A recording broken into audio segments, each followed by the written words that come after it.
Preparing to live stream. The anticipation. Can hardly right. contain. It should be posted. Let's see if we're live. It's looking like it. Yep. We are live here. The wave is touching down. I'm going to put the camera on myself. Thank you all for being here. I am super, super excited today to dive deep, be right on the cutting edge of evolving human consciousness and really go into these subtle details to really be able to examine our experience from an overhead view and really have an opportunity to see ourselves from a space of neutrality and really learn and grow in this space. You know, I love learning and I love being in a space of learning and creating an environment of learning. And I'm so excited to be doing this podcast because I get to inquire in to amazing individuals like this integrative health coach, Bryan Hardy, who's also a great friend of mine. Say hello to everyone, Bryan. What is going on? Happy to be here. Good to see you, Chris. And yeah, I'm excited to dive in. I'm an open book, happy to share, happy to offer what comes up. And yeah, just, you know, mine the richness of our experience for pearls and nuggets that might be of benefit and value to those watching. Ooh, so we're going digging. We're going digging, folks. Yeah, Bryan, I was just thinking, I was like reminiscing on us, and I was like, what's the first experience that's going to come up? Because like, you know, we've had a lot of great times together. And what brings me to the last memory, which is like last time I feel like we really got to deeply connect after like quarantine and everything, was going up to your place up north and literally being butt naked with our partners and a couple other friends and going into that ice water several times, actually. That was like a phenomenal experience. Yeah, I mean, nothing makes you feel alive like freezing cold. So if you have people around that can, you know, make sure everything's safe and you want to dive in, yeah, it will shift your state real fast. Yeah, totally. Gets some adrenaline going by going to the hot tub after and relaxing. It's yeah, wow, it's amazing what it does for the body. Yes, yes, yes, yes. So I'm super excited to have you on. We had a nice pre-chat to really tune into some deep topics that I'm like, yes, Bryan, you're always digging in there. You know, it's really amazing, and you're just so beautiful how freely you share. Like every time I go to like a gathering or something, people are asking Bryan like these just like almost any nutritional question you can think of, and this guy's answering them. He doesn't get tired. He's still like appreciative and like kind and so giving. So man, I just want to say again, I'm like super excited to have you on, and yeah, let's dive in. So I'm ready. I really want to tune into your healing journey so people can get bit of a feel of your background and why you're a person that doesn't just have like book knowledge and a lot of research. I know you're a holistic nutritionist, but you've experimented so much with your body, and I know you've dealt with a pretty strong health crisis fairly young in your journey. So I would love to just hear a little more about what happened to you and some of the effective ways that you've been able to really like deal with and what I'm seeing now thrive from your experience, like these challenging experiences. Yeah, thank you. Thank you. I mean, to make a long story short, because I have told this story many times, and I'm sure you've gotten a version of it, and people can find deeper versions if they dig around my podcast and so forth. But essentially, when I was 18 years old, I had a ruptured appendix, which was misdiagnosed and then festered and got very infected. And so by the time I went in for surgery at the second hospital I went to, after being in the most excruciating pain of my life, um, they found out what was going on, and they're like, "You're a mess." That was the technical term. They said, "Your abdomen is a mess, and we have to do emergency surgery right now. And you might wake up with a colostomy bag, i.e., a poop bag. You might wake up, not with that, which would be ideal. But that's sort of the worst case scenario that they gave me. Wow. And luckily I did not wake up like that. What I did wake up with, though, was a very large, about 8 inches or so incision from above my belly button or a couple inches under my ribs to below my belly button. They did what's called an exploratory laparotomy. And they essentially had a massive cleanup job. Can I just say that one time? Exploratory labra. Yeah, laparotomy. Laparotomy. What exactly is that?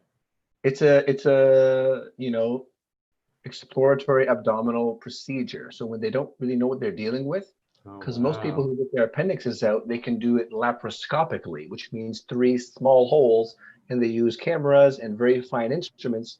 And that's the ideal scenario if you need to get your appendix removed. Because mine had already ruptured and was, very far gone, that wasn't an option. And so, I woke up with this massive scar, and it didn't really heal very well because of the infection. So really one of my lowest points ever. And I know that most of us listening have probably had those breakdown to breakthrough moments. And this was more of just a breakdown. The breakthroughs were, years away potentially still. But there I am, 18 years old. It's like the middle of January. I was supposed to be going on a cruise, my first and only. I still never been on a cruise, a Caribbean cruise with my whole family, extended family, for the reading week. So I'm looking forward to that. And part of me, what I realized after, was my ego was holding on to being on the cruise as a way to not accept where I was. And when they took the staples out about 2 weeks after the surgery, I spent a lot of time in the hospital. I lost about 35 pounds and was on liquids for most of that time. It was not a good time. But they took the staples out of my wound, and it literally just opened up in 2 spots. So I could see my abdominal muscles. I could see the stitches holding my abdominals together. And it was infected and pussy and incredibly painful. And it was at that point where the doctor said, okay, there's no way you are traveling with this kind of a wound. So there, at that moment, the projecting myself into the future of this beautiful cruise in the Caribbean with unlimited food, unlimited drinks, whatever I wanted, that was taken away. And it was really just like, okay, this is real. This is where I am. And I just broke down. I just started crying in the hospital bed. The nurses like packing my wound with this like salt infused, gauze, and that stings like hell. But I just broke down in that hospital room. And that really began what still is to this day, a journey in healing digestion, healing scar tissue, breaking down scar tissue, because it took about 3 to 4 years for my digestion to get back to what I would say was like pre-surgery. And I mean, if I knew what I know now back then, that probably would have only taken 6 weeks. But I didn't know anything, right? 6 weeks? Yeah, I mean, that's maybe 12. I'll say 12. But because I had such massive amounts of antibiotics, which a lot of us have experienced, which were life-saving, right? In that instance, they were life-saving. But they left me with essentially a sterile gut, completely sterile, which in some cases can be beneficial. There's actually interesting research on sterile animals, sterile lab animals, and that they tend to fare pretty well. And there's a real debate and ongoing science between the people who think we need tons of fermented foods and probiotics and that sort of thing, and the people who think, no, we want a quite a clean inside of our digestive tract. But anyway, so I was sterile essentially, but I didn't realize, okay, I need to be very careful with how I reintroduce foods, with introducing healthy bacteria, with staying away from sugars and alcohol and dairy and gluten and refined, carbohydrates of all sorts. But I wasn't aware of any of that. And the doctors didn't tell me to be aware of any of that. So I went back to university, student lifestyle. And about a year later is when things got really bad. I had a massive yeast and candida overgrowth. So I was bloated all the time. I was breaking out all the time. I couldn't think straight, pretty much chronically fatigued, never feeling energized. And just everything plummeting, right? Because when your digestion goes and your whole system is essentially taken over by a pathogenic yeast or an opportunistic yeast, which a lot of people have, and they might just not realize it. But when that happens, nothing works properly, right? So my drive, my libido, my memory, I'm here trying to study engineering, technology and university, and all those things really tanked. At the same time that that's happening, my mom is going through breast cancer treatment, and then I start having small bowel obstructions, which is literally the scar tissue kinking my intestines like a hose. And so all of those things came together, and this was really the point where the breaking down led to a breaking through, and I became obsessed with learning anything I could on healing the gut, natural foods. I started seeing a naturopath for the first time in my life, introduced to by my mother, and yeah, that was about 10 years ago, and it's been a never-ending journey of digging into what creates health and what obviously takes away from health, and not just on the food level, but also supplementation and nutraceuticals, environmental factors, the stress of radiation, Wi-Fi, EMF, chemical toxicity, pesticides, herbicides, all these things, social factors, isolation versus having a sense of community, all of these things, right, that contribute to our overall stress bucket, as you might describe it. And the idea being that we've all got a bucket that can handle quite a bit of stress. Humans are so resilient. It's amazing.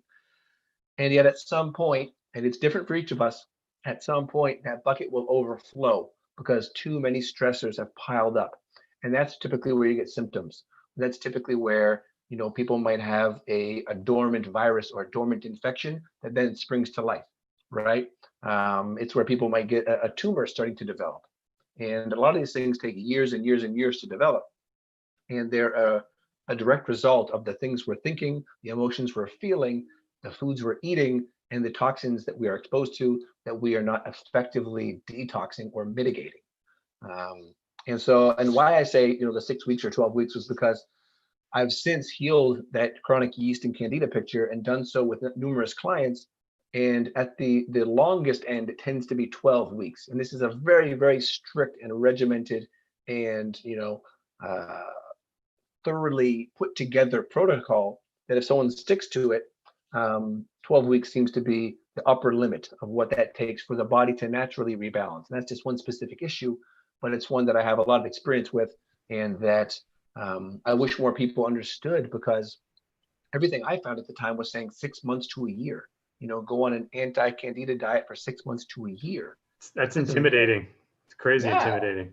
Very restrictive. It's very not practical for most people, right? You got to be cooking all your own food, buying all your own food, not eating anything pretty much takeout wise, and no alcohol, no refined sugars, like no fermented things during that period of cleansing. So it's a very strict thing. And if anyone watching this is going through that and wants the PDF that I put together to summarize this, I'm happy to send that your way. Because if anyone is struggling with this and they're actually at that point where they're ready, they're really, really ready to make that change, then if you follow what's in this guideline, it should work for you. I mean, there's always fine tuning to be done, and that's where consulting with people comes in. But for the most part, it's a very complete protocol, and it's the best that I've come across. So yeah, that really brought me to where I am now. And the thing, I just want to touch on the scar tissue piece and the small bowel obstructions, because that is the piece that has lingered the longest, where until this day, and I wish I had x-ray vision so I could see inside my guts and see what's happening down there and see where there's still adhesions that need to be worked out. But in lieu of that, we go by feeling, right? And this is why I've spent thousands probably of hours massaging my own gut at this point. Certainly hundreds, maybe not thousands. But yeah, luckily, I found a massage-based intervention that is able to both reverse infertility in women due to scarred fallopian tubes. And because they had success in that realm, they thought, oh, well, certainly we can open up someone's small intestines, because the fallopian tubes are far smaller and far more delicate. So the intestines should be easy. And that's a group called Clear Passage. They're based in the States. I think they have a European office as well. But I was blessed to have, well, first of all, amazingly supportive parents that flew me down to Florida to have 20 hours of deep tissue massage in 5 days on my gut. That was an experiential education in scar tissue, in fascial release, in deep tissue release. And I mean, it changed me forever and was one of the most amazing experiences of my life. And so they gave me the tools to then self-maintain and make sure that I'm stretching and I'm strengthening in the right ways and I'm not building too much tension in my abdomen. Because if I try and just train and like do tons of crunches and tons of just core work in general, and I'm adding tension, adding tension, adding tension, which part of me wants to do, you know, because I want to be ripped, I want to be strong, I want to be, you know, like a gymnast. But if I do too much of that, it really starts to limit how I can breathe. And because of that, it limits everything. I'm more prone to anxiety. I'm less prone to taking chances. Like I just don't feel grounded. I don't feel like myself. And if I'm not careful, I'll live in one of those states for days, weeks, or months before I realize, usually with the help of cannabis, oh my God, I'm holding on to so much tension. What is going on? This is crazy. And at that point, I just, you know, get down, put a softball in my guts, started breathing deeply. And within 5 or 10 minutes, you know, I flip the switch and I'm back into a very peaceful, connected, more free, really, in a sense, free state, because that tension that we hold inside is literally a prison, right? It's literally a prison of connective tissue. And in there goes emotional stuff, and in there goes all kinds of stuff. And I come back to it time and time again, that when we can relieve chronic tension from our bodies know how to heal. And Yeah. it's such a huge piece, I think, in so many conditions. So that's, you know, the short and quick of my experience and sort of what brings me here. Wow. Wow, man. I actually haven't heard it that in depth. I know you experienced a lot of like pain and you were really, you know, having to face yourself like constantly in a situation that must not have been easy to come to terms with. And I can relate because I've had gut issues as well and like chronic issues there. And it's like, it's one of the most, okay, I can't say it's one of the most, but for me, it's an incredibly, I'm be careful with my words. It was at times a very incredibly discouraging process because there was such an overflow, and finding the foods that actually would properly digest. Like I didn't realize how out of tune I was with actually choosing the foods that my body liked. And so often I was used to like combining so many foods that I couldn't actually detect what foods were causing issues. And not that that wasn't the major issue, but if I can have foods that aren't causing me to like bloat and go through all these symptoms, like then I could actually be with my emotions more. I could actually start to like clear my mind by actually observing from a place of neutrality, as opposed to just wanting to get out of that situation because I'm uncomfortable. My stomach's like, you know, all in knots, sometimes inflamed, and just feeling overall uncomfortable, and then like brain fog. It's like it's I think it's those states that bring us to a place of, okay, so like I'm not seeing clear. Like, how do I see clear? How do I know what I need? Like, how do I work my way through this situation where I'm not just looking for another way out or just trying to alleviate my pain? Like, I want to understand what's here. And yeah, I really appreciate your journey because you say it in this whole integrative health approach. And what I love about watching you and like your even like marketing and advertising is so much of the time you're like marketing things that you won't even make money from. Like you're just like, sunshine, people, you know, like breath, take some vitamin E. It doesn't matter if you get it from me, but just like you're always like, you're offering so many practical ways, like these massaging, like buy a lacrosse ball, you know, and like work the knots out. And like these are the things that I feel that even myself, I'm not nearly in the type of practice that you are with those, especially with working out the knots. But as soon as you talked about it on the pre-call, I started massaging my belly more. Sometimes like I just experienced so much discomfort there that sometimes I do feel pains, and then I don't even always know if it's the best thing. But I was just like, you know what, I'm gonna go full out and just massage and just go to what feels like my capacity. And actually I was fine and it felt really good, and I felt relief and more space. So I was like, wow, man, I really want to hear more about like this area and some of the most like practical kind of easy things that people can do to bring more body awareness, emotional awareness, mental awareness. And inevitably it's going to bring up pain if you have that within you, which I don't know, I haven't met anyone who doesn't. You know, like how, what are the best ways to become aware of this that you found?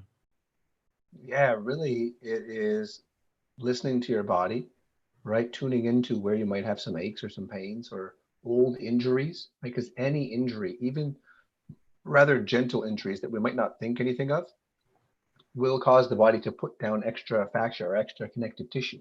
And if we don't go in and break those sticky, it's like sticky little collagen fibers, if we don't go in and break those up physically, then they're going to cement over time, right? That's what leads to, old elderly people who have like a hunch, they're cemented in that posture because they've been there so long and their body's reinforced it.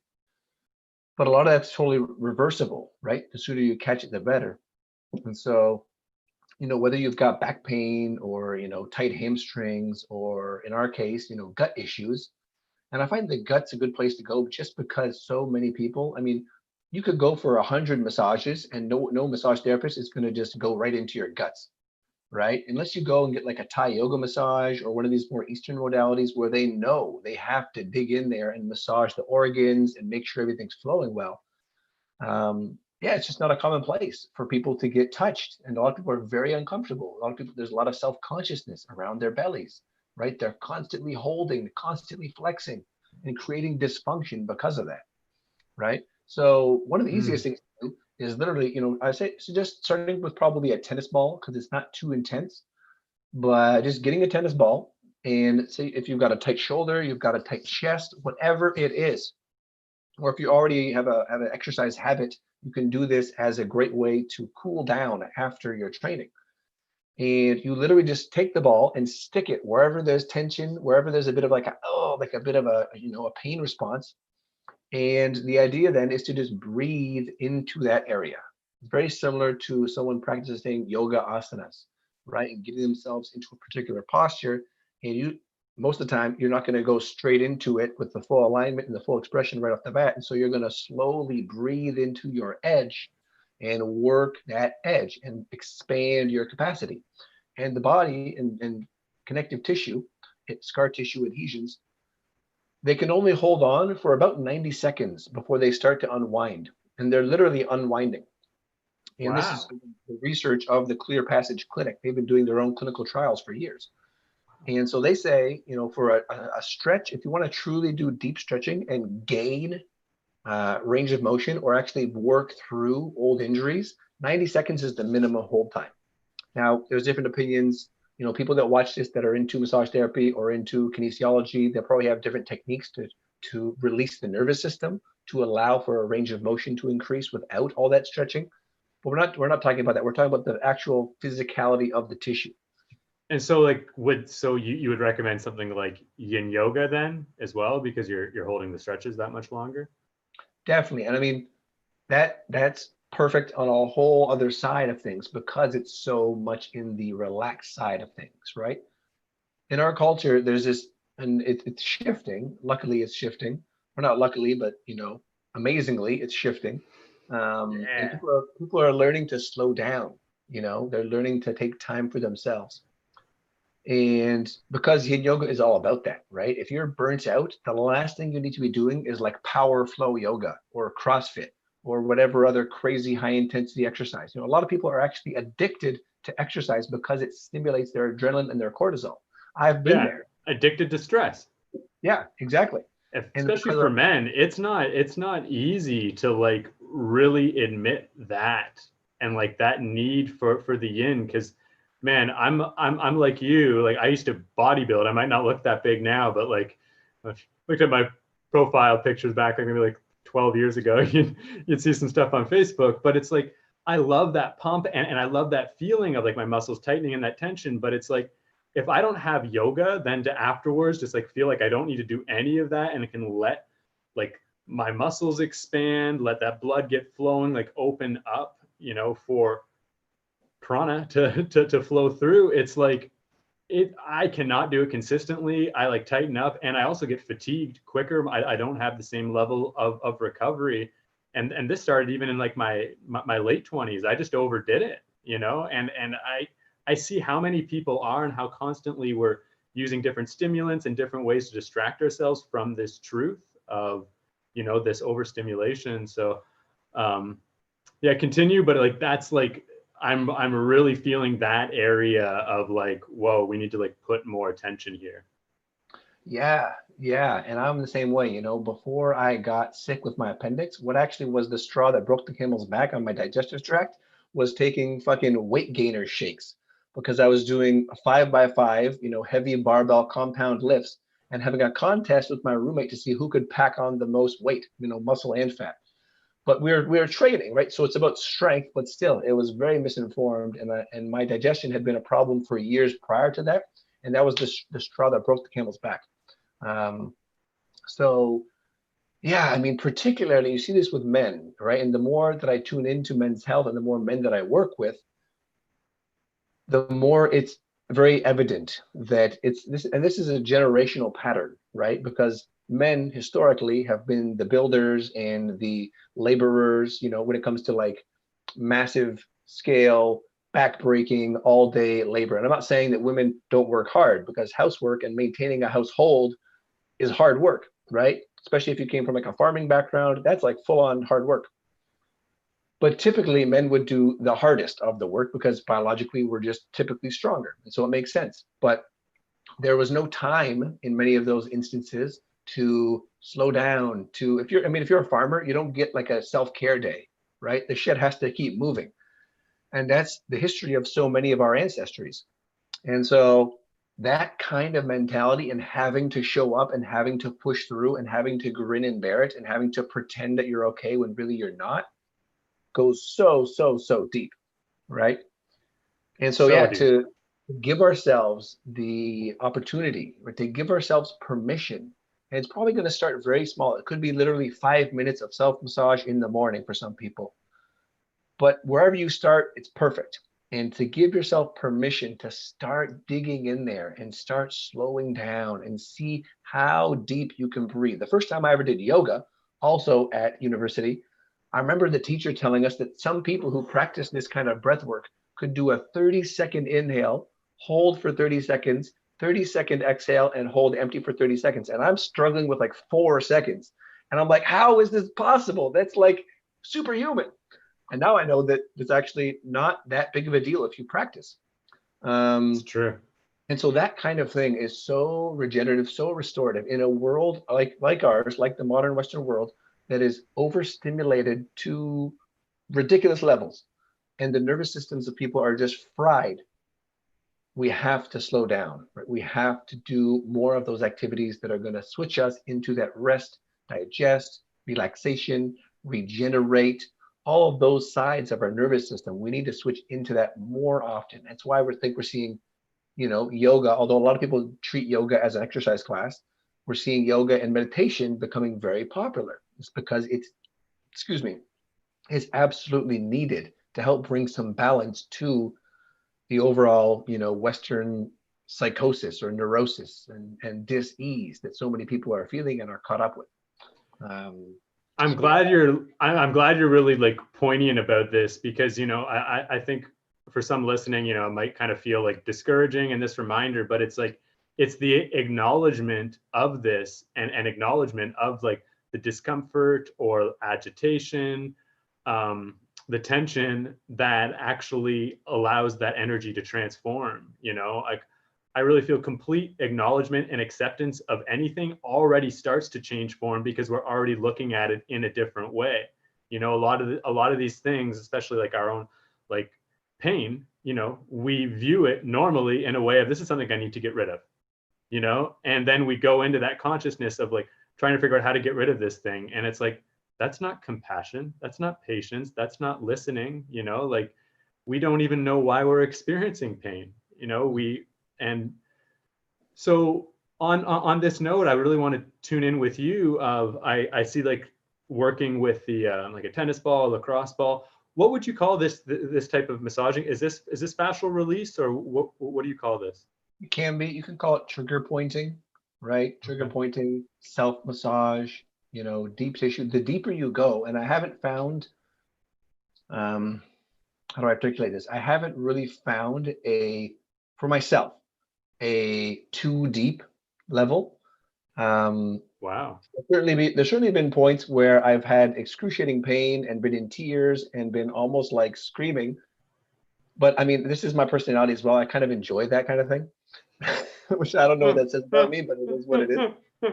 Part of me really loves to suffer, um, because on the other side of that, there's that relief, right? And I really think humans are kind of addicted to contrast. It's like sex and orgasm. It's the build up and the release. It's the not eating and then eating. It's the working all day and then sleeping. It's this beautiful contrast of experiences that keeps us creative and keeps us active. But yeah, you could call it deep tissue release. You could call it self fascial release. There's so many different modalities in the world of body work and massage, many of which I'm not experienced with or familiar with at all. But anytime you are, like I said, holding that tension, holding that pressure, and breathing into it, you're going to soften that tissue, right? And because fascia is a continuous webbing that covers our entire bodies. And for people that aren't familiar with this, I highly recommend you Google, or sorry, go on YouTube and find some videos of fascia and see what we're talking about, because it's literally a continuous, almost like spider web that covers all of our organs from the bottom of our feet to the top of our head. It's a continuous piece of material. It's a continuous like webbing. And so that's why when you're doing these crazy stretches, in some cases, you can like tilt your ankle in a different way and feel something on the top of your head, because it's literally pulling all that line. And there's some great. Go ahead. So is much of our tension then in the fascia, or like? Yeah. Okay. Fascia and muscle, I think, are where things get really tight, right? And muscles, that can be from overworking. That can also be from magnesium deficiency, which is rampant. And then the fascia is sort of, going on top of the muscles. And, again, when you have scarring and you get these sticky fibers, that's why if you have a scar, you can try this. If you try and pull the skin at the scar off of the muscle or off of the tissue, it's usually stuck, right? Usually can't pull it actually off like your other skin. I can pull my arm skin and it moves quite a bit. But if I had a big scar there, it would be like pinned down. But the more you massage that and break that up, and you can use, internal enzyme therapy for this, you can use different essential oils for this, and you can just use, manual manipulation. The more you do that, the more pliable it becomes, and the more freedom you regain, which is really important, right? And so anyone who has chronic injuries or big scars, it's really important that we start to break that stuff down. Because as we said, the prana flow that's allowed to happen when we do these releases, it does not flow through scar tissue. Scar tissue is like a block in the line. And so it's very, very key that we recognize that, because oftentimes people will have, total like disease pathologies manifest on an organ that is like downstream from the meridian, the energetic meridian that's being disrupted from the scar. And so you can have those kinds of reflexology effects throughout the body. But yeah, so it's that simple. It's that simple. And I suggest 3 to 5 minutes as a starting point, and then when you've gotten some release and you've noticed, oh, I can breathe into this more. Oh, I've got a bit more movement, without relieving the pressure, move slightly, right? So if you're doing your chest and you're like leaning against the wall with the ball in there, do that for a few minutes, breathe into it, and then move slightly to one side or move slightly down, while maintaining, as if you are a masseuse rather, pushing on the tissue, maintain the pressure. Because if you release it, you almost have to start over. Do you have video tutorials for this, or any? I don't have personally. The best source for this, both for a book for this kind of release, would be Becoming a Supple Leopard by Kelly Starrett. He's been, an OG in this space for a long time. So that book is an amazing reference. It's very practical and actionable. And, you could heal your entire body with those practices. And then he also has, I believe, a YouTube channel called The Ready State. And there's a whole lot of stuff on YouTube. You can pretty much just, type in body part and tension, or how to get rid of, tension in back or leg or whatever it is. And you're going to find a whole lot of resources. And his would be some of the best. That's amazing, because it's such an easy thing. And I feel like I've taught so many Kundalini yoga classes. I'm like so aware of like of Kundalini yoga, and then these other yogic practices and self-awareness practices, that I'm aware of when I'm not always like utilizing this if I'm feeling like I'm in a state of confusion or not clear or experiencing tension, and just kind of like, I want to say living with it, but kind of like just frustrated, you know? But the beauty is when we try like a few of these things and actually see, oh my God, this is releasing tension. This is getting energy flowing. I'm feeling emotion. I'm starting to become aware of things that I'm like holding on to. It's such a practical way to heal. Yeah. So thank you for sharing. And I'm wondering one other practical way that maybe doesn't relate to like a substance, just something that anyone can kind of do, maybe without any props. Yeah, I mean, probably the best exercise-based way that I've found or experienced related to a lot of this would be something called ELDOA. That's ELDOA. And they have specific exercises that are full body, full engagement stretches. So it's like the most intense stretch you've ever done for 60 seconds, holding complete contraction while breathing, of course. But you are creating a posture that's putting specific traction or tension around a specific joint segment. So if you have an injured hip, you target your hip. If you have an injured low back, you target your low back, and have this all broken down into a system, much of which is on YouTube for free. And that requires nothing except, maybe a yoga mat, maybe a wall in some of the cases, but no props, so no balls or tools. And it is profound the progress you can make just from doing like a set of 3. So literally 3 minutes of actual effort can save you. I don't even know how to compare it. Some people will end up getting surgery because they're in such pain when literally all they needed was 3 minutes once a day of the right kind of exercise to help get them out of that picture. Beautiful. And I'll just mention one other thing that we talked about in the pre-podcast is just simple mindful belly breathing, and working with first opening the belly on the inhale and then opening up the rest of your body, and being with the exhale all the way through, and just these conscious breaths, because it's so intentional, and it's not relating to having to like think a certain way or like, oh, I need to like do this or that. It's like just simply being like, our body wants to breathe in that way, but we're like, so often, like you said, we're contracting or like holding on. And it's like, I can notice that even just as I'm like speaking right now, which is part of us speaking, but like, if maybe we can just take a deep, long breath now to just kind of come into that place, and with the audience, and how just even like one breath can change our physiology and our state of being. Do you maybe want to lead us through a breath? Yeah, I would love to. Love to. So yeah, just exhaling wherever you are.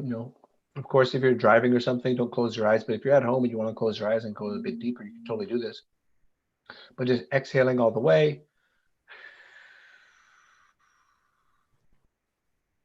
And then starting from the belly in through the nose, expanding the belly, the ribs, and then the chest. And then gently releasing.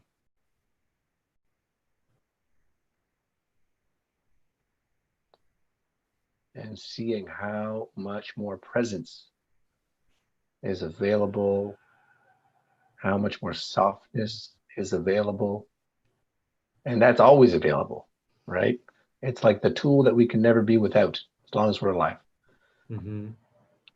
It's so beautiful. And, I know we've been doing these practices for a while, and it's amazing that as we connect with our breath and bring in more body awareness, more awareness of our emotions, any thoughts that are arising, physical sensations, subtle feelings, the senses, it's so incredible how our system just like keeps opening up, and then the next time we breathe, we're so aware of our inner experience, and then to me it's about honesty, and that's one thing I'm really grateful for, like chronic pain and experiencing a lot of pain, is that it does humble you, and it does get you in touch with the pain that others are experiencing, and realizing how much we don't know about each other. At least for myself, like discovering how much I was like hiding and just not being honest about, and not thinking I would be like loved and accepted, even though I'm like suffering in certain areas in my life, and to open that up is like so beautiful, and to open up to receive from someone like you, who's been doing this work for a while it's a privilege.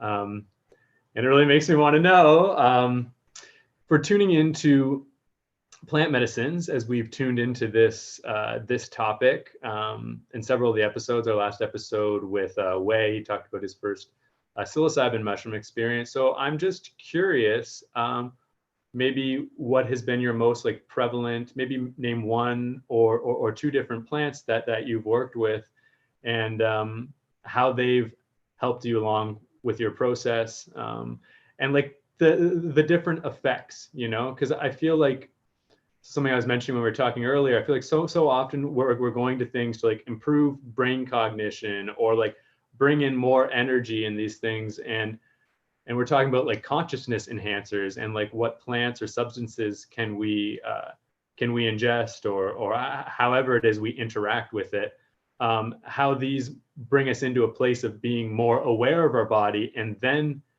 through that inquiry discovering what it is that we need, as opposed to thinking we already know and going in with that approach, as opposed to listening, where am I at now? And I feel there's a lot of beautiful things that do that.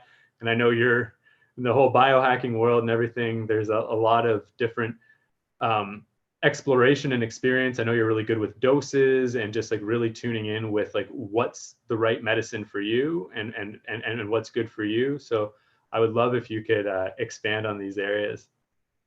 Definitely. Yeah, the most impactful on the whole, I would say, has definitely been cannabis. Um, and my journey back into my body, because I lived in my head for probably the first, I don't know where I was really in my childhood. I don't have a lot of memory there, but I assume I was in my body quite a bit. But at least from the end of elementary school until I got very sick, so 2 years into university, I was living in my head pretty much all the time. And it was cannabis. And then after getting really sick, it was cannabis combined with yoga that helped me to get into and to learn how to stay in my body and have my consciousness living through my body. And yeah, I mean, I can't say enough about it. It doesn't work for everyone. And certainly there's 1,000 different strains and types and ways to dose it and ways to take it. I find a nice balanced sort of CBD, THC, sativa in a vaporizer or oil to be preferable, just for cleanliness and the most limited effect on the body in terms of adding stress.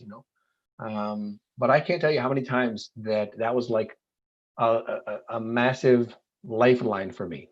Was a little bit of cannabis and then a yoga class, and then usually after that I would get into the self massage. And because cannabis tends to expand someone's conscious awareness, right? It can be great in that sense. It can be very creative, very stimulating, very like expansive. And it can also extend that awareness into the body, right? Because wherever you put your mind is where that awareness is going to go. And so bringing that into the body and doing something very physical and working with the breath as we do in yoga or any sort of mindful movement practice is, to me, one of the most perfect couplings of medicine and movement. So I can't tell you how impactful that has been, and how it was by having some cannabis in my system that allowed me to withstand the intensity of some of the releases that I put myself through. Because when you're digging into super, super deep stuff, not only are the potential emotions connected with that going to come up and need to be felt and need to be released, or like, tears or screaming or whatever, snotting, all kinds of beautiful things can come out of the body. So not only is that going to happen, but there's just a physical intensity, right? When it feels like someone's like driving a knife into your guts, that's not comfortable and it's not easy to stay with that. But with cannabis, I found it's a lot easier. And it's not that you don't feel the pain, because it doesn't completely numb you out, but you're more tolerable of the pain. And so it's like, for me, when I was at my worst, that was a key. That was a reliable way to soften my breath, expand my breath, and be able to start digging into the tension. Because sometimes Mm. you're so inflamed and you're so sensitive that even just touching the area is almost too much. And having said that, I've never found the case to be, and of course you can use a very gentle touch, but I've never found the case to be that something doesn't improve somewhat from touch. Even just laying the hands on, barely touching, just sending energy. I've never found that to not be beneficial, both on the self and working with others. So yeah, that Yeah. would be the the most impactful and foundational piece. Would definitely have been my experience with cannabis. Um, Have you ever and experienced like it in more of a detrimental way? Like, has there been like periods where you didn't feel like the relationship was as healthy? Definitely. Yeah, through the end of my second year of university, a lot of factors were going on that were making me very stressed out. But that's when I first ever had what you might call a panic attack, which is just, the way I experience it, racing thoughts, uncontrollable heart rate, very, very high pulse, and generally feeling not great, right? Worried, a feeling of worry and panic, and not knowing if you're having a heart attack, not knowing if it's ever going to stop.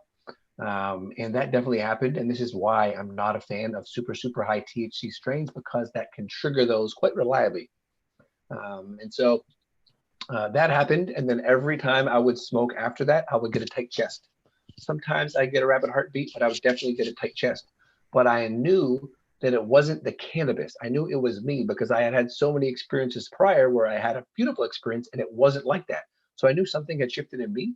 And it wasn't until I went to a guided meditation class, like a physical class in a yoga studio, where it was a very basic meditation, just a journey up through the chakras, I think 3 to 5 breaths per chakra and a little visualization.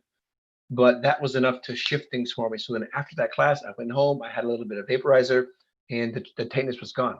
And I realized, oh my goodness, as long as I relieve the tension before getting high or work through it while I am high, then I can work through that. But there was definitely a period where Mm. anxiety was very present, and where if I would have continued using cannabis in that way, it would have been more and more and more detrimental. Yes. Very insightful. Yeah. Thank you. Thank you for sharing that, because, there is a fine line, and it's so helpful at times because, yeah, you can move through some of those thresholds and see, oh my God, this is actually really beneficial. So I can do this whether I'm smoking or not. And I know it's going to bring me really good effects. So it might be a little more encouraging to do it when using the cannabis, but also now it's that provide that encouragement regardless. It's like, yeah, this is a really good thing. Um, but yeah, that's interesting, because for me with cannabis, something that I don't use as often these days, but I definitely still in relationship with it, and I'm very appreciative. And what I've noticed is I don't need a very large dose. That I'm already quite sensitive. I'm already very aware of my system. So if I take too large of a dose, it's kind of like opening up for the wave to come in like a bigger wave than what my system can actually handle in that moment. Once I kind of notice that, I can use my breath to calm down, but sometimes I don't. And if there is stress and tension that I haven't looked at beforehand and didn't have the direct intention to explore that, then I notice I go off in a place of like distracting, and then I'll probably end up like munchy, like overeating. And even though I'm like quite strict on like my diet, because I know what's good for my body, doesn't matter how healthy the food is, any overeating isn't good for the system. So yeah, I've really learned this a lot, especially in relation to the cannabis. But then there's also those points of realizing, oh, I still feel ravenous at times when I'm not with the cannabis either, and I'm not always as aware of it, and I don't have the cannabis to blame for that either. Mm. So it's there's truth to all experience. Sometimes it's magnified to a level that is a little too challenging for us to be fully aware of in that moment, which I think is why dosing is so appropriate, and to start with really small amounts, and to know that maybe some of your past experiences were just that. It was there wasn't an intention coming in, there might not have been an awareness of some challenging things, these things came up not prepared, and then have a bad experience, you know? Definitely, definitely. And what came up as you're speaking there is two underlying conditions that I see pretty much everybody experiencing. And when those aren't taken care of, and I'm referring to magnesium deficiency and a stagnant liver. And when those things are in place, we're pretty much guaranteed that anything we do that upregulates certain activities, you know, when you're really, really high on a really clean sativa, your brain is kind of working overdrive, right? You can study more, you can hear more layers of the music, you can create music that you never would have imagined before, you can do movements and exercises potentially that you've never done before, and there's an up leveling or an up regulation of your biochemical pathways. Same thing is true with mushrooms. Same thing is true with MDMA. Same thing is true with LSD. Same thing is true with so many of these medicines. And so, if we're not looking at the chronic, ongoing, rampant magnesium deficiency, which magnesium is kind of like the brakes on our nervous system, it's kind of like the relaxation signal to our muscles and to our whole system, right? If we don't have that, then we're kind of like revving. It's like revving a sports car when you're already on empty. And you can put like a little shot of like nitrous in the tank, and it's going to give you a blast to make it to the next block. But every time you do that, you're wearing the machinery out. And eventually you're probably going to have a burnout or a breakdown. And so ensuring that our cells are getting what they need to function properly, which is, of course, a whole other conversation about nutrition, but particularly magnesium. That's like a key thing for us to all be taking in therapeutic amounts every single day. If that's not there, then it's going to be we're going to have less longevity overall. And that's going to be amplified if we tend to be the kind of people who like to push things and like to experience peak states. And then the other piece, just to touch on here quickly, with liver stagnation or a congested liver is the term you'll often hear. Because the liver is processing virtually everything in the body and all toxins, and even things like mushrooms and cannabis have to be processed to a degree by the liver, some of which have to be processed a lot. Like if you eat cannabis, that's like a big job for the liver. But because so many people are already at that point where their liver is already like, dude, I need like a week off. Like, come on, give me a break. Again, throwing things into the picture that are going to need to be processed can cause further issues. And that can be connected to anything from allergies to immune disorders to, I mean, you name it, the liver is involved usually. So just two things I want to really remind people, you know, I'm all for, and I've been this way most of my life, I'm all for adventure and pushing the limits and really finding my boundary, you know, sometimes in a wise way, sometimes not. But just to encourage people to really take care of the foundational things, right? And this also touches on hydration.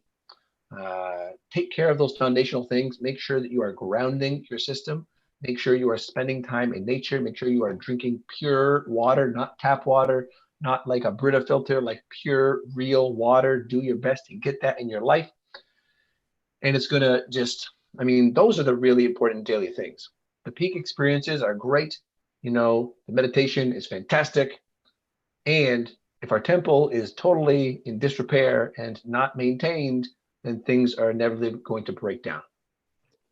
So this brings into one area I'm really excited to go in with you on is what you're talking about metabolism and our ability to continue to enter into expanded states of consciousness and deal with some of the stresses that come with that.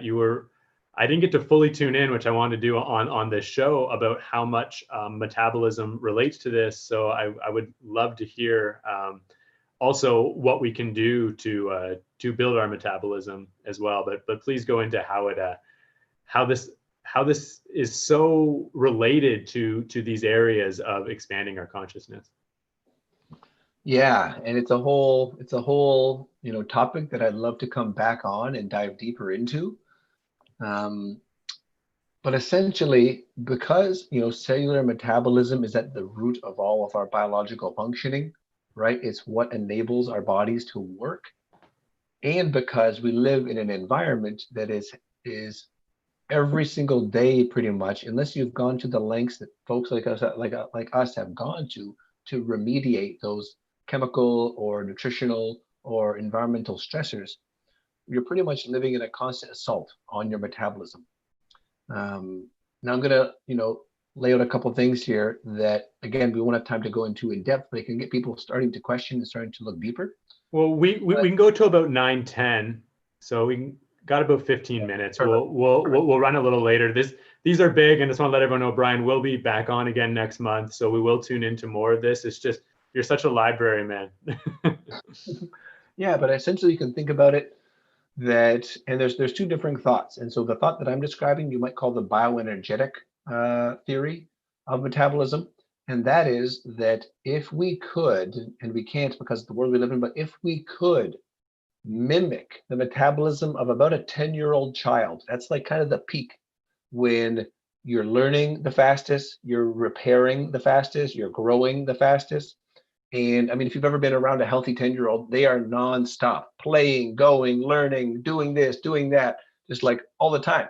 And so, if we could mimic the conditions present there, there's one theory that says essentially you would slow down aging. And you would do so by not having the metabolism have to slow down. Now, what are things that slow down metabolism? Chronic fasting can slow down metabolism. Polyunsaturated fats like omega-3 fats, fish oils, seed oils, those types of things can slow down metabolism. Of course, nutritional deficiencies can slow down metabolism. Things like magnesium, things like iodine, what we need for thyroid hormone, which is sort of the thyroid you can think of as the regulator of metabolism. And from what I can tell, probably 80 or 90% of people have an underactive thyroid. I certainly do. If you get cold hands and feet and you're prone to depressive type symptoms, those are the two biggest things. Or if you just can't lose weight, that's another big one. But the cold hands and feet and the sluggishness, feeling sluggish, is a big indicator there. Um, and so these things, and again, this is a big picture, right? For the thyroid to work properly and for thyroid hormone to work properly, the liver has to be functioning properly because the liver is what activates thyroid hormone. And so you can see how everything starts to be very, very interconnected. And because our cells, their primary fuel source is glucose, so sugar, um, if we're putting in things that are not that, people that are doing like a carnivore diet and eating tons of protein, that's stressful. They have to take that protein and break it down and turn it into sugar. Same thing with people who are eating a ketogenic diet. Now, of course, the body can run on ketones to a degree, but there's still a base need for sugars, primarily for the brain. And so the body it's a stress to force the body to do that activity to then, maintain metabolic function. And if you are like myself and you ascribe to the theory of creation and not random evolution, but that there's intelligence behind this creation, which I think is self-evident in the world. And when you look at biology, then you can see, and there's various myths from the different cultures of, sort of like the garden and the paradise and the utopia that was lost. And I know people who have gone through in depth, I'm not one of them, but who have gone through in depth to show like the historical evidence for how humans used to all live around the equator. And you can see this with modern day raw vegans that live near the equator. And pretty much the only time I've seen raw vegans be able to continue that lifestyle is when they live in equatorial regions and they have unlimited access to fresh, ripe fruit, which is primarily sugar and, of course, vitamins and minerals and amino acids and so forth. But that's the idea, is that when we have easy amounts or easy access to clean burning fuel, aka fruit sugars, as one of the cleanest. Honey could be another one that you could see as a very, very clean fuel. When we have access to those and our liver's functioning and we're hydrated and our trace minerals are functioning, then our metabolism is going to be able to work the way it's supposed to. It's going to keep us warm. It's going to keep our circulation flowing. It's going to keep our immune system functioning. It's going to allow our brains to be sharp and ready to learn, ready to grow. It's going to allow our muscles to get stronger and recover well to exercise. Another indicator if your metabolism is not working is you will be very hard pressed to recover from an intense workout, right? You'll need like 3-4 days and you'll feel like a truck hit you. And I've been there. I'm not that far away from that place now. People wouldn't guess that from looking at me. But if I'm not careful, if I push myself too hard, I will need those extra days to recover. Um, and bringing it back to the idea of consciousness and metabolism, the more energy that our cells have, and thus the more energy that our organs have, and our brains have, and our body has, the more capacity we have for awareness, right? I believe there's a direct correlation between the energy that is stored and expressing itself through our material and our ability to access, the experience of life, to fully experience life, which you could say is an expanded consciousness state. And it's also why things like LSD or mushrooms, which tend to upregulate certain energetic pathways, give that consciousness expanding kind of feeling and effect. And so it's become more and more, and I'm still working this out. This is still a theory and practice that I'm developing and working with and seeking feedback on.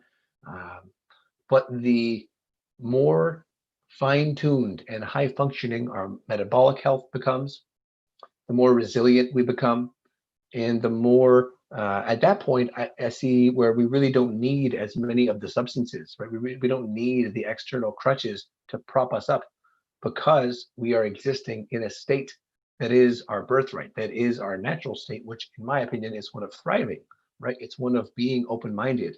It's one of being able to learn until the day we die, right? Being able to move well until the day we die. Those are normal human things, right? But because we live in a culture where the norm, which is really just common, is disease, is dysfunction, is closed-mindedness, is small thinking, it's very rigid thinking as people get older. It's an inability to bounce back from stress and injuries. And generally, old people don't tend to eat very much. They might nibble on a few things, which is a sign that their metabolism is slowing down. And they could potentially be more prone to being cold, which is another sign that their metabolism is slowing down. So that's kind of a primer into how they relate, and how if your metabolism is completely disrupted, you will cease to exist. Your body will cease to create energy, and you will eventually die. It makes sense, and I've studied a lot on the metabolism like previously, and it's kind of like coming to me now in a way. It's like basically our metabolism is breaking down what's coming into our system, using what is like good, like what actually builds and supports growth, and also starting like the elimination process.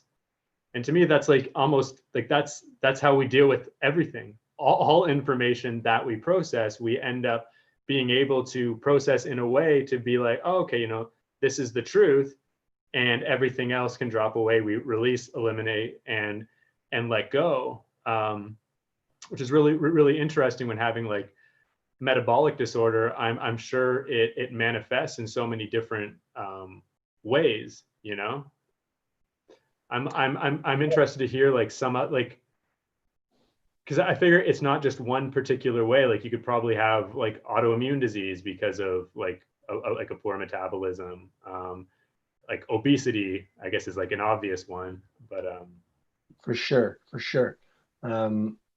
Either extreme there. So people that struggle to gain weight, people that are continuously underweight, and people that have a massive amount of weight.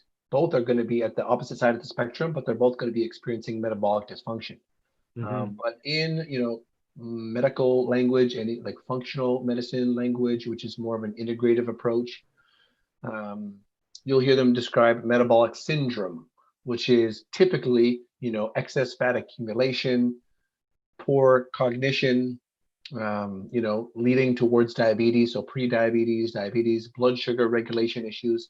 And again, you can look like me and have blood sugar regulation issues.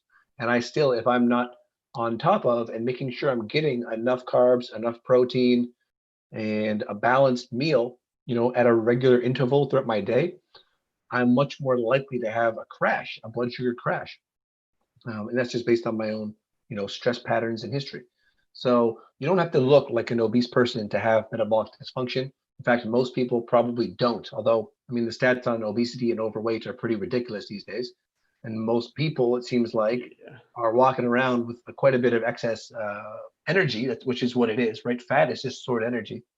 But it's a very common thing, right? So that's sort of how, people will see it commonly. Also, cancers, right? Because cancer, although a tumor is a very highly metabolically active tissue in the fact that it will grow beyond control, it's working on anaerobic metabolism, so oxygen deprived metabolism, right? So lactic acid fermentation is essentially what cancers thrive on.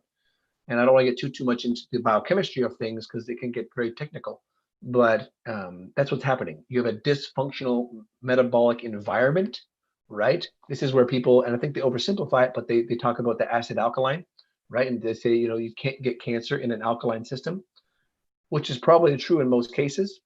And yet cancer can spread potentially in an alkaline system. I'm not going to get into the depth of that, but it's just people need to be aware that acid alkaline is very oversimplified and it's not as simple as people like to make it seem based on just food. The quickest way to alkalize our body is to breathe off carbon dioxide, right? It's not to drink green juice, although I'm not necessarily opposed to green juice, but people like to, throw things in these neat categories that aren't necessarily accurate. But yeah, so cancer is another example of a dysfunctional metabolism, a rampant metabolism in the wrong kind, in the kind that is essentially anti-life for humans. Mm. Mm. Interesting. Wow.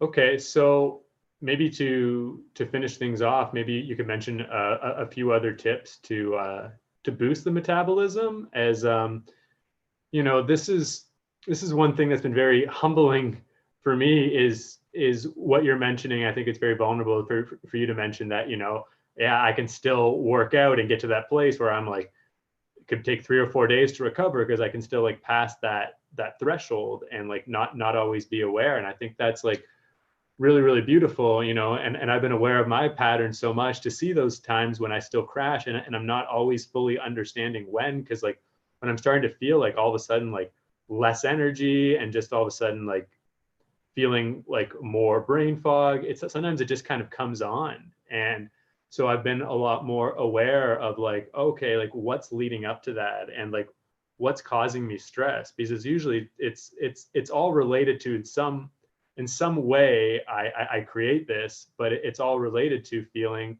like overwhelmed by my situation where I'm not fully aware of what I'm experiencing. And to really be able to like admit that, it's really amazing, because then I can start to like look at, okay, well, what's causing these states of being, and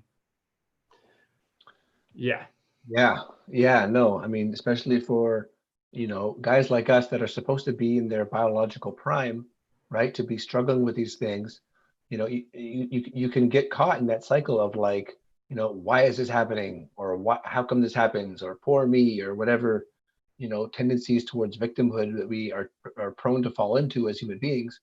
That's a very real thing. And it's not, it comes back to, that it's not, doesn't make you more of a man or more of a woman in this case, or stronger to be having to constantly wear a mask and pretend, right?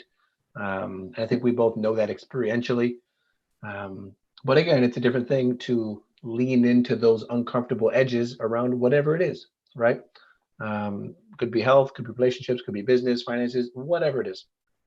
But just to answer your question about easy things to help support metabolism, that would be not fasting for most people. Some people can do it okay with fasting, but most people, if they're already messed up, not fasting. What about So, intermittent fasting? I mean, I wouldn't go personally more than 12 hours for most people if they're experiencing metabolic dysfunction.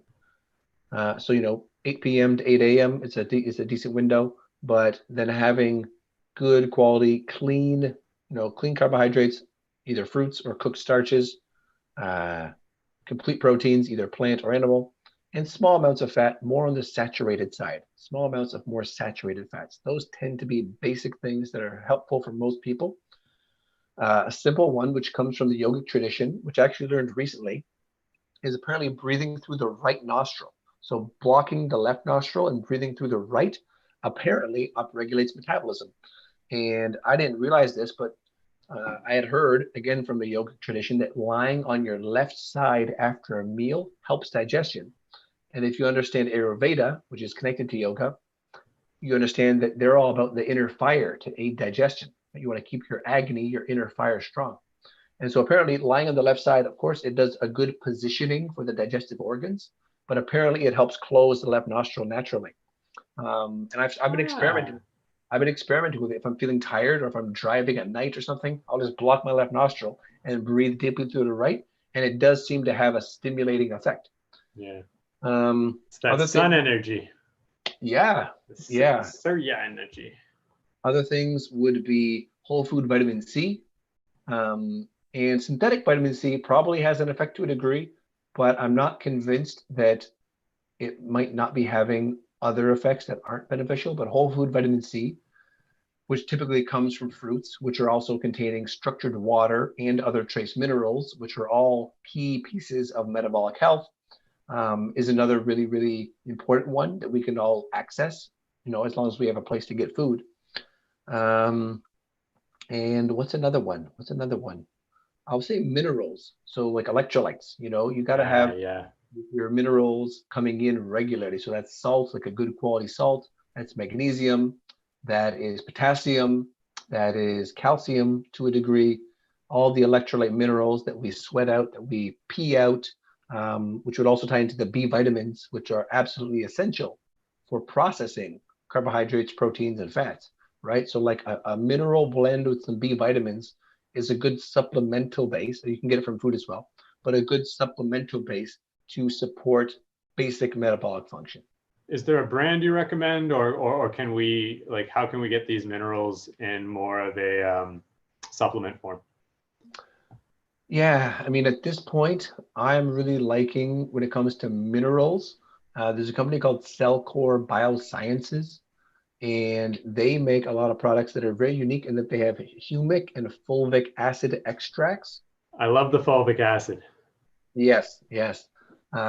So they're the brand that I'm currently really enjoying because the formulation is very well thought out and very proven in their own clinical practice. And it's part of a multi-phase system that I'm currently putting myself through. So I've been very impressed with that product. Mm. If people want more information on that, just reach out. I can give them access to that. B vitamins are easier to come by, more common. At least in Canada, for a retail brand, I like AOR, Advanced B Complex, AOR Advanced B Complex. That's a very well put together formula that's going to give people a therapeutic dose of those B vitamins and some synergistic nutrients as well. They also have great magnesium for people that want an easy to consume, tasty magnesium. I think it's magnesium synergy. Those two things alone, if you are coming from a place of chronic stress and nutrient depletion, those two things can really move the needle. Magnesium and minerals. Get your magnesium and minerals. And B complex. Oh yeah, and the B complex. Yeah, those are like Yeah, foundational things. yeah, yeah. That's really amazing. Yeah, I've been talking about minerals for so long and how absolutely essential they are. And I haven't. I'm going to look up those B12 supplements. I'm definitely going to talk to you a little more about that because that's one area I'm not quite sure of. Man, dude, thank you so much. There's more things I definitely want to go into, and um, like the SSRIs is a really interesting area. What we have to say about serotonin, but we're gonna have to wait until next month for when you come on. Um, but yeah, man, thank you for just sharing so abundantly, and I know you're open to share more, and I also know like you work one-on-one with clients, and you can give a lot of supplement knowledge to people, and that I know you really take the time to really tune into to somebody's like full experience, their whole experience, not just writing down symptoms and kind of figuring out where to go from there. So Yeah, I don't know if you want to share anything now, or you can also feel free to leave it in the comments of the video on the Facebook page here, so people can tune into that a few minutes after. Yeah, I mean, the easiest ways for people to access me are either through my website, and it's Bryan with a Y, so bryanhardy.ca is my website. Also on Instagram, bryanhardy7, and on Facebook, Bryan Hardy. And of course, people can find me through this broadcast and just send a DM. If you're not a friend, make sure you send a friend request and a message so I know to add you because you want to connect. Because I'm sure we all have enough fake friend requests on Facebook. So a better way would be Instagram, or even better would be emailing me through my website. But I'm happy to connect with people, happy to hop on a quick call, see where they're at, just get some insight, some perspective into their situation, and then offer, what I would do if I was in their position, right? I don't like to tell people to do things that I wouldn't do or haven't already done. Mm-hmm. And so that's it. If people are feeling burnt out, if their guts are out of whack, they want to feel revitalized and embodied, which I believe we are all destined and born to feel. It's our birthright. Heavens, yes. Then please be in touch, and I'll be happy to continue the conversation. So good, man. So good. And I really feel like, this is it's a powerful conversation, because to really acknowledge our pain or acknowledge areas that we're struggling in and say, I I really want to be aware of this, I want to have a higher understanding. I really want to heal, and really choosing that. It's not like we need to like commit to this like big year plan. It's like commit to yourself tonight and tomorrow, just there to be more aware, maybe try some of these things, or if your intuitions come up throughout this conversation, to be like, I should go explore this, or go check it out. It's like, now is the time. Our health is more important than anything else.